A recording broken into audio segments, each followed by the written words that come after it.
When the storms of life hit, what is the anchor that keeps you from drifting away? We explore the stories of faith, love, and loyalty that hold us together when everything else falls apart. Subscribe today and find your own anchor in our stories. On March 4th, 2013, my son-in-law showed up at my front door at 6:52 in the evening, holding my granddaughter in one arm and a garbage bag of her clothes in the other. He said, "I can't do this anymore, Evelyn. You take her." Then he handed her to me and walked back to his truck. My name is Evelyn Mae Hutchins. I'm 71 years old, and I live on Crescent Mill Road in Greensboro, North Carolina, in the same house I've lived in for 34 years. I want to tell you my story. If you're watching from somewhere far from here, drop your city in the comments so I know how far this has traveled. And please, stay with me until the end, because this one doesn't end the way you'd expect. My daughter had been gone for 11 days when he showed up. Her name is Tamara, my only child. She'd left on February 21st, 2013, a Tuesday, while my granddaughter Wren was at preschool. No note, no call, nothing. Just an empty closet and her car gone from the driveway. My son-in-law, Derek, called me that evening, voice flat as still water. "She's gone, Evelyn. I don't know where. She's not answering her phone." I didn't know it then, but she'd driven to Nashville. She'd met someone online, a musician 11 years younger than her. She was 31 years old, and she walked away from her 4-year-old daughter like you walk away from a job you're tired of. When Derek handed me Wren that March evening, she was wearing a shirt with a ketchup stain on the front and her hair hadn't been brushed in what looked like days. She didn't cry.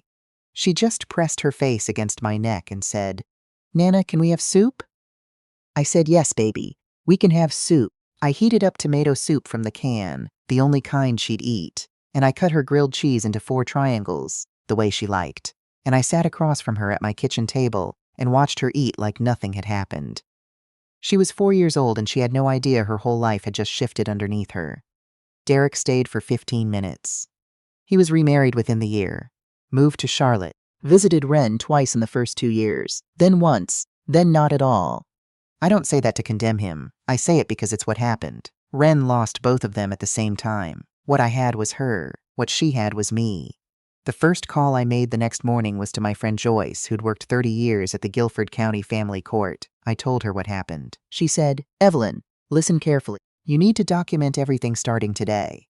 Every meal, every doctor visit, every dollar you spend. You need to file for emergency temporary custody. If Tamara comes back and tries to take that child, you want to be standing on solid ground, not scrambling." I bought a green spiral notebook from the Dollar General on Summit Avenue for $129. March 5th, 2013. That notebook, and the 11 notebooks that came after it, became the spine of everything. I was 62 years old, retired from the Guilford County school system after 31 years as an elementary librarian. My pension was $1,840 a month. My house was paid off, bought with my late husband Clarence in 1989 for $78,000, the year Tamara was born. After utilities, groceries, and Wren's preschool tuition, I had about $180 left over each month. I stopped getting my hair done. I stopped going to book club. I started clipping coupons again like I hadn't done since the 1990s. I filed for temporary legal custody on March 12, 2013. The family court attorney I used, a soft-spoken man named Mr. Busby who went to my church, sat me down and told me the truth. "Evelyn," he said, "biological parents have enormous presumptive rights in North Carolina. Tamara hasn't been declared unfit. She left, but she hasn't terminated her rights. If she comes back and contests this, it will be a fight." I asked him what I should do. "Document everything," he said, "and pray she doesn't come back until we're ready." Wren had been attending the Little Sprouts preschool on Battleground Avenue. I went in person on March 6th to explain the situation to her teacher, a young woman named Miss Pratt, who had gentle eyes and didn't ask more questions than she needed to. She pulled Wren's file, made copies of every form, every assessment, every note home. She said, "I'll make sure we update the emergency contact to you. Come to everything. We need to see that you're the constant in her life." I came to everything. Every parent-teacher conference, every holiday show, every fundraiser. I was the one who brought the store-bought cookies because I'd stopped having time to bake, and I wrote my name on the box anyway. Wren started kindergarten at Lindley Elementary in the fall of 2013. She was small for her age, quiet at first, with a habit of lining up her crayons in color order before she could start any drawing. Her teacher pulled me aside in October to say Wren had some trouble with transitions, with loud group activities, with changes in routine. We had her evaluated in November of 2013. The child psychologist, a Dr. Anita Fosberg at the Guilford Center, met with Ren over 3 sessions and then sat with me for an hour. She said Ren showed signs of anxiety disorder with some sensory sensitivities, likely exacerbated by early attachment disruption. She gave me a 7-page report. I still have it, in a manila folder labeled Ren Medical 2013, in the bottom drawer of my filing cabinet.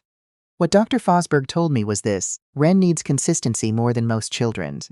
She needs to know that the people around her are not going to disappear. Whatever you do, she said, looking at me directly, don't let the floor shift under her again. I made it my life's work not to. I called Tamara twice in those first 6 months. Left voicemails. The second time, she called back. Her voice sounded far away, like she was calling from underwater. She said she was fine, said she needed time to figure herself out, said she was sorry. I asked about Ren. She went quiet, then she said, "You'll take good care of her. You always did everything better than me." I wanted to be angry. I was angry. But I could hear something under her voice that scared me, a kind of emptiness, like a room where someone forgot to leave the lights on. I said, "Tamara, get some help, please. There's no shame in it." She hung up before I could say anything else. After that, silence. No calls. No money, though she'd promised she'd send something when she could. No cards for Ren's birthday. Nothing. I kept writing it all down. March 15th, 2013, no contact from Tamara. April 2nd, 2013, no contact. Ren asked for her mother tonight before bed. I told her mommy is away and she loves you very much. Ren said okay and asked if we could read Frog and Toad. We read it twice. I kept every page. Ren grew. That's the thing nobody tells you about raising a grandchild. How fast they grow, how much you don't want to miss a single second, and how exhausted you are at the same time. I was 63, 64, 65 years old, getting up in the night when she had bad dreams, packing school lunches at 6 in the morning, sitting on bleachers at soccer games on cold October afternoons. My knees hurt. My back hurt. But she'd look over at me from the field and wave, and I'd wave back, and that was enough. By the time Ren was 8, she had her anxiety mostly managed with a combination of therapy and routine. Dr. Fosberg had recommended we keep her schedule as consistent as possible. Same morning routine, same dinner time, same bedtime. Ren started making her own kind of order. She kept a little hand-drawn calendar on her bedroom wall filled in every day before she went to sleep, marking what we day. Soccer practice, movie with Nana, tacos. She gave every day a color. Purple for good days, yellow for okay days, sauce for red day. I asked her about it once. She said, "I haven't needed red yet." In the summer of 2018, Ren turned 9. That's when she found the books. I'd kept Tamara's old room, the one I'd repainted sage green back in 2015, full of books I'd brought home from the library sales over the years. One rainy Saturday, Ren disappeared in there for 4 hours. I checked on her twice. She was fine, just reading, surrounded by a tower of books she'd arranged by height. She came out at supper time with a copy of a book about architecture for young readers. Some library discard with a faded orange spine. She said, "Nana, how do people design buildings?" I said, "What do you mean?" She said, "How do they know it won't fall down?" We looked it up together that night and the next night and the night after that. We watched YouTube videos about structural engineering. We checked out library books on bridges. I got her a set of wooden building blocks from the thrift store on Elm Street, and she started building things on the living room floor. Not play structures. Structures with intent. She'd study a photo in a book and then try to replicate the load-bearing principles. I didn't fully understand what I was watching, but I knew enough to know it was something. Her middle school science teacher, a Mr. Aldridge at Kaiser Middle, called me in the spring of 2020 to tell me Ren had submitted a project for the regional STEM competition. She designed a scale model of a pedestrian bridge using only cardboard, craft sticks, and wood glue, and calculated its theoretical load capacity. She'd done it entirely on her own at home during the early weeks of the pandemic. She won the regional competition, first place. She was 11 years old. At the award ceremony, held on Zoom because of everything that was happening, the judge said, "This student demonstrates an intuitive grasp of tensile strength that we typically don't see until undergraduate level." Ren, sitting beside me at my kitchen table in a dress I'd ironed that morning, watched the screen without expression. When it was over, she said, "I want to build real bridges someday, Nana." I said, "Then you will." She didn't pause, didn't look uncertain, just nodded once and went to her room to work on the next thing. By the time she was 14, Wren had won 3 state-level engineering competitions. She'd been invited to a summer program at NC State's engineering school, a 2-week residential program for high schoolers. We drove up together on a Sunday in July 2022. Me and my granddaughter, who used to line up her crayons in color order, and I helped her carry her things into the dorm room. She hugged me goodbye quick and tight, and I walked back to my car and sat in the parking lot for 10 minutes before I could drive. I wasn't sad. I just needed a moment to take it in. This girl, this child, who had been handed to me in a ketchup-stained shirt on a cold March evening, was standing on the edge of something I dreamed for her but never let myself fully picture. She called me every night from that program. Same time, 9 p.m., regular as her calendar. In October 2022, a letter came. I was sitting at my kitchen table paying bills when I heard the mailbox. I brought the stack in without looking at it carefully, sorted through the usual envelopes, and stopped when I saw the name on the return address. Tamara. My hands went cold. I sat down. I held the envelope for a long moment before I opened it. The letter inside was 3 pages, handwritten on lined notebook paper. The handwriting had changed, thinner, more careful. She said she'd been in Memphis for the last 4 years. She said she'd gotten sober. She said she was in therapy, working 2 jobs, had her own apartment. She said she thought about Wren every day. She said she was sorry in every way a person can say sorry when they know it probably isn't enough. And then she said she wanted to come home. I read the letter 3 times. Then I folded it and put it in the green notebook, the very first one, tucked between the pages for March and April 2013. I didn't tell Wren right away. I prayed about it for 2 weeks. I talked to Joyce. I talked to Mr. Busby. Then, I sat down with Rain after dinner, and I told her mother had written to me. Wren was 14. She sat very still, the way she always sat when she was thinking hard. Finally, she said, "What does she want?" I said, "She says she's doing better. She says she wants to be part of your life." Wren was quiet for a long moment. Then she said, "Does she know I'm going to study engineering?" I said I didn't know what she knew. Wren nodded slowly. "She can come," she said. "But Nana, you're my parent. That doesn't change," I said. "Nothing changes, baby." She went to her room. I heard her moving around in there, the quiet sounds of her going through her evening routine. At 9:15, she knocked on my door. She was holding her calendar for the month of November, covered in her colored marks. She said, "I'm going to need a new color." I said, "For what?" "For days when something is both hard and okay at the same time." I said, "What color would that be?" She thought for a moment. "Blue," she said. Tamara came to Greensboro the second Saturday of December 2022. She was thinner than I remembered, with new lines around her eyes, and she stood on my porch looking like someone who knew she had no right to expect anything. I let her in. She and Wren sat in the living room while I stayed in the kitchen, close enough to hear, far enough to give them space.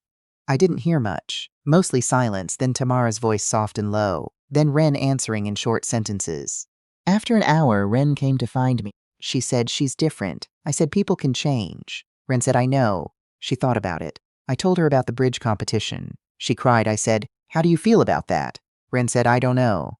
"Okay, I think." Tamara visited 3 more times over the next 2 months. January 7th, January 28th, February 14th, Valentine's Day. She brought Wren a book about famous women engineers that I'd actually already given her, but Wren said thank you and kept it anyway. Each visit I watched carefully. Tamara seemed genuine, seemed truly sorry, kept her word about times and dates, didn't push for more than Wren offered. But in late February, something shifted. Wren came home from school on February 23rd and said, "Mama asked me today where you keep your important papers." I went very still. I said, "What did you tell her?" Wren said I didn't know. She looked at me carefully with those serious eyes. "Why would she want to know that, Nana?" I said I wasn't sure, but my stomach had already answered. I called Joyce that night. Joyce said, "Evelyn, this doesn't smell right. Something is coming. Get your paperwork organized and call Busby." I called Mr. Busby the next morning. He listened, then said, "Let me do some quiet checking." He called me back in 3 days. He'd learned that Tamara had retained a family law attorney in Greensboro, a woman named Ms. Overfield, known in county court circles for aggressive custody work. Then came the Thursday afternoon in March 2023, exactly 10 years to the month from when Derek had handed Wren to me on that porch. The doorbell rang at 4:30. Tamara was on my porch, and she was not alone. The woman beside her wore a charcoal blazer and carried a leather portfolio. She had the look of someone who billed by the quarter hour. "Mom," Tamara said. Her voice had changed again, harder at the edges. "This is Ms. Overfield. She's my attorney. I looked at my daughter. She couldn't hold my eyes. Ms. Overfield smiled with her mouth only. Ms. Hutchins, she said, may we come in? We have some matters to discuss regarding Wren's custody and her upcoming scholarship funds. Scholarship funds. The words landed like something cold. Earlier that month, Wren had been named a finalist for the Whitmore Bell Engineering Scholarship, a privately funded award given annually to one high school student in the Southeast with demonstrated exceptional ability in structural engineering. The award was $180,000, paid out over 4 years at a university of the recipient's choice. The announcement had been in the Greensboro News and Record. A small article, but it was there. I stepped aside and let them in. They sat on my couch. I sat across from them. Ms. Overfield opened her portfolio and removed a folder. Ms. Hutchins, she began, my client is Wren's biological mother and has never legally terminated her parental rights. Wren is 16. Her scholarship funds, as a minor, require a legal guardian's signature and oversight. As the biological parent, my client has standing to seek legal guardianship of those funds and to revisit Wren's custody arrangement. I said, Tamara walked away from this child 10 years ago. She abandoned her. Ms. Overfield's expression didn't flicker. My client characterizes it differently. She sought necessary medical and personal care while ensuring Wren was in a safe environment. That's not abandonment. That's a parent making an impossible decision during a health crisis. I couldn't breathe. Ms. Overfield opened the folder. She had documents, co-parenting logs, she said, records of my client's regular involvement, financial contributions, visit summaries, phone records showing consistent contact. She spread them on my coffee table, notarized, stamped, dated over 10 years. I looked at Tamara. She was staring at a spot on the carpet. Those are lies, I said. My voice was steady. I don't know how. She was never here. She never called. She never sent money. Ms. Overfield said, can you prove that, Ms. Hutchins? I heard a door open down the hallway. Wren came out of her room. She stood in the doorway in her socks looking at the three of us, taking in the room the way she always took in things she was calculating. She said, what's happening? Ms. Overfield turned toward her with a practiced warmth.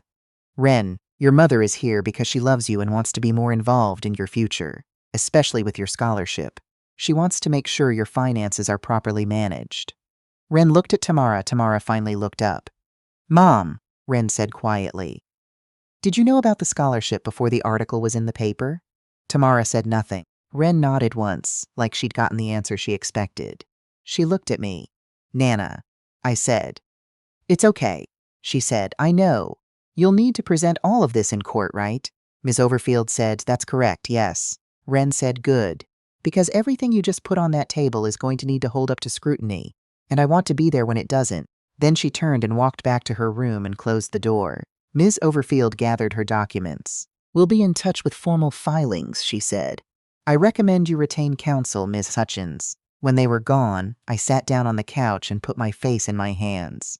10 years. 10 years of everything, and it might come down to a folder of lies and a judge who didn't know us. Wren appeared from the hallway 20 minutes later. She sat beside me. She didn't say it's okay because she'd always been too honest for that. She said, I've been keeping my own records, Nana. I looked at her. She said since I was 12. She pulled out her phone, not just my calendar. Photos of everything, every school event you came to. Dated. Every meal I photographed when I learned about metadata and timestamps. Every doctor visit, I asked for a copy of the after service and I scanned it. Every letter and card you ever gave me. I have a folder in cloud storage with 3 backups. I stared at her. She said, I learned it from your green notebooks. I just did it digitally. She looked at me steadily. Nana, I know what I know. I know who raised me. And there is not a document in that woman's folder that will survive contact with the truth.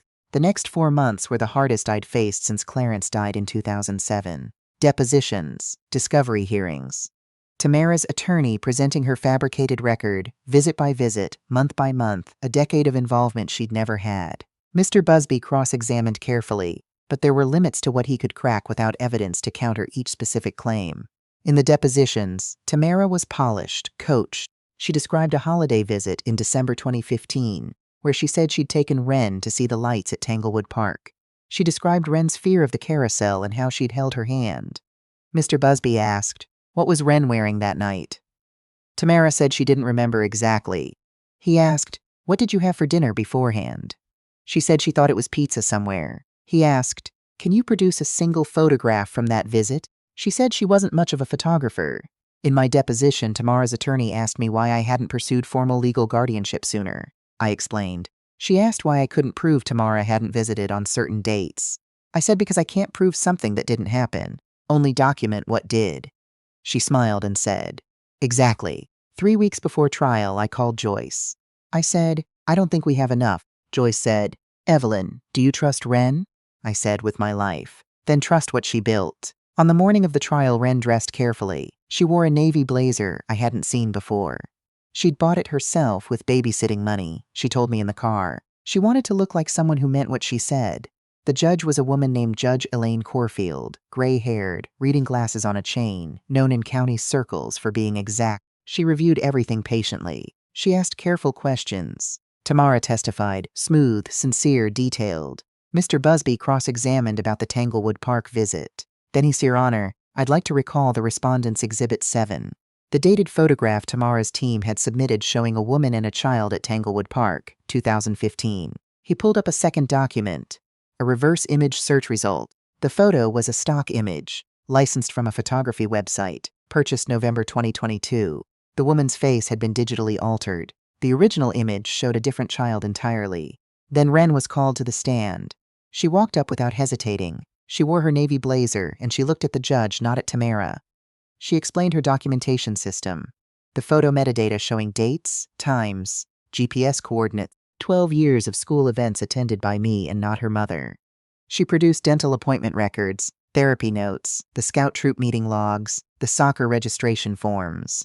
She pulled up a photograph of my green spiral notebook, the first one, March 5, 2013, and she'd cross-referenced it against her own records and against school attendance logs to create a continuous, corroborated timeline. She said, "I have lived in my grandmother's house since I was 4 years old. I have never, not once, been visited by my mother before November 2022. I know this not because I remember every day of my childhood. I know it because I documented it, and the documentation corroborates itself across multiple independent sources."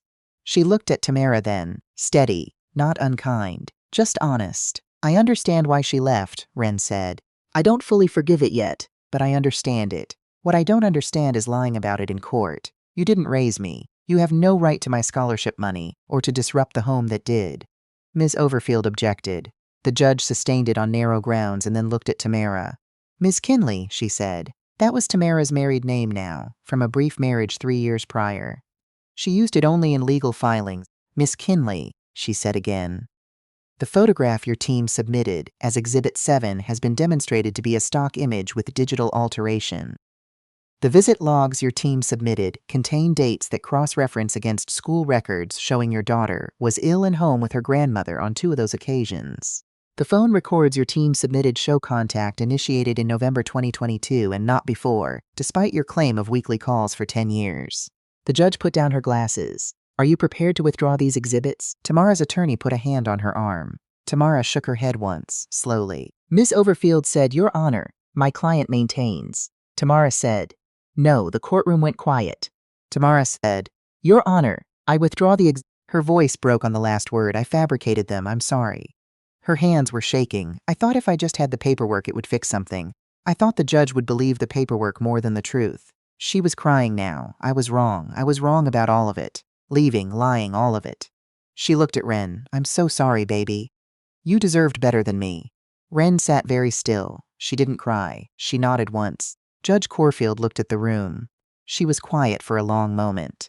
Then she said, "Full legal guardianship and educational financial guardianship of Wren Kinley is awarded to Evelyn May Hutchins, effective immediately until Wren reaches the age of majority." She looked at Tamara.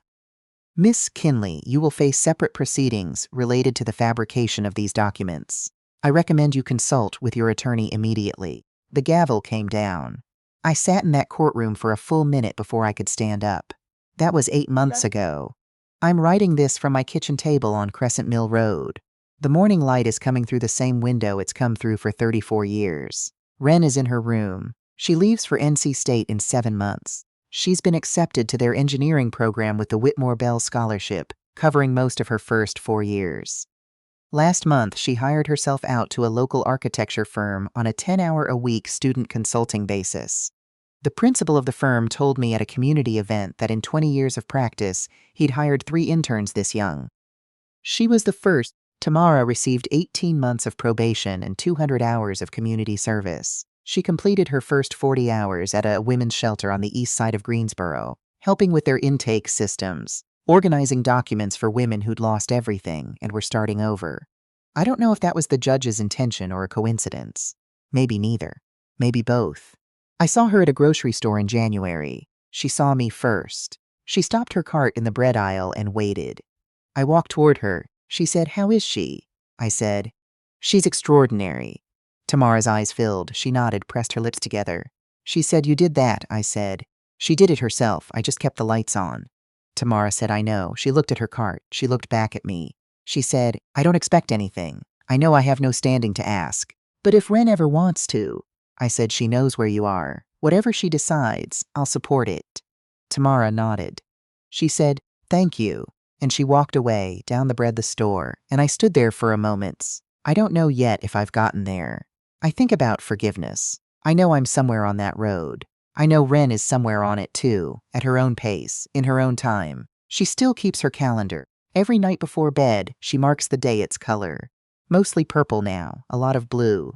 She came out this past Sunday morning while I was having coffee, and she sat down across from me and said, "Nana, I've been thinking about what I want to build first. Not for the scholarship portfolio. For real, after school." I said, "Tell me." She said, "A pedestrian bridge over Reedy Fork Creek. The one on the north side of town where the trail dead ends. I've been watching people stop there for years. There's nowhere to cross. People with strollers, kids on bikes, older people. They just stop at the edge." She looked at me across the coffee table. She said, "Nobody should have to stop at the edge just because there's no bridge." I looked at my granddaughter, and I thought about the evening she'd come to me in a ketchup-stained shirt, 4 years old and too quiet, already learning to make peace with what was missing. I thought about 12 green notebooks and 11 years of documentation, and a navy blazer bought with babysitting money, and a judge's gavel, and a voice that said, "I know who raised me." I said, "Then build it, baby." She smiled. Not the polite smile, the real one, the one that still takes me by surprise after all these years. Then she went back to her room to start planning. I'm 71 years old. My knees still hurt. My back still does too. But I'm here at this table every morning, coffee in hand, watching the light come through that window, keeping records of this life we built together. Because that's what love looks like sometimes. Not grand gestures, not perfect words, just showing up every single day and writing it all down, so nobody can ever say it didn't happen. We happened. We're still happening. And that's a truth nobody gets to take away.